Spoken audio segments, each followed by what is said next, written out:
17 მაისს ოჯახის სიწმინდისა და მშობლების პატივისცემის დღესთან დაკავშირებით საყოველთაო შეკრება და მსვლელობა საქართველოს 10 ქალაქში გაიმართება. ინფორმაციას ამის შესახებ საპატრიარქოს საზოგადოებასთან ურთიერთობის სამსახური ავრცელებს. მათივე ცნობით შეკრება საქართველოს 10 ქალაქში 10 საათზე, ხოლო საყოველთაო მსვლელობა ყველა ქალაქში ერთდროულად 11 საათზე დაიწყება.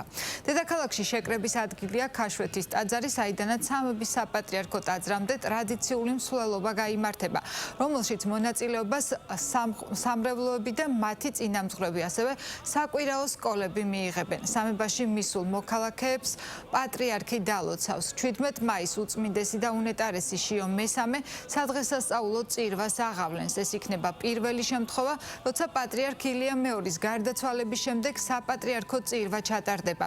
მსახურებას დაესწრებიან სხვადასხვა ეკლესიის დელეგაციები და სტუმრები. ძალიან გულდასაწყვეტია ერთი მხრივ ის, რომ უწმინდესი პატრიარქის ილია მეორის გარეშე წელს პირველად ვხვდებით 17 მაისს მის მიერ დაფუძნებულ დღეს და მთელმა მსოფლიომ ნახა, როგორია სრულიად საქართველოს პოზიცია ოჯახის სიწმინდესთან დაკავშირებით.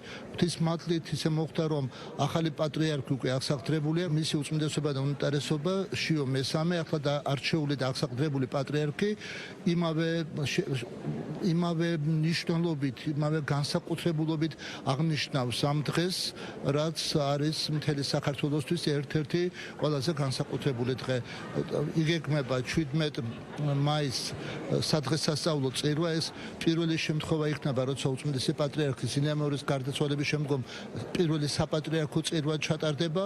მოწვეული არიან მთელი მსოფლიოდან ადგილობრივი მართლმადიდებელი ეკლესიების მაღალი რანგის მღვდელმთავრები, სასულიერო პირები. შიო მესამე მისი უწმინდესობა გაუძღვება ამ მსახურებას, რა თქმა უნდა, აღავლენს ამ სადღესასწაულო წირვას ამ დღესთან დაკავშირებით და ბუნებრივია, რომ როგორც მისი მხრიდან, ასევე მთელი ეკლესიის მხრიდან კიდევ ერთხელ გამოიკვეთება ის, თუ რამდენად მნიშვნელოვანია მთელი ჩვენი ერისთვის, მთელი ჩვენი საზოგადოების, ეკლესიისთვის, ყველასთვის თამაში გამთლიანებული ვართ ხელისუფლება, ეკლესია, საზოგადოება, რომ სულიერი ფასეულობების დაცვა და ოჯახის სიწმინდის დაცვა, რა თქმა უნდა, არის ერთ-ერთი ყველაზე მეტად გამსაზღვრელი ჩვენი აზროვნების და ჩვენი იდენტობის.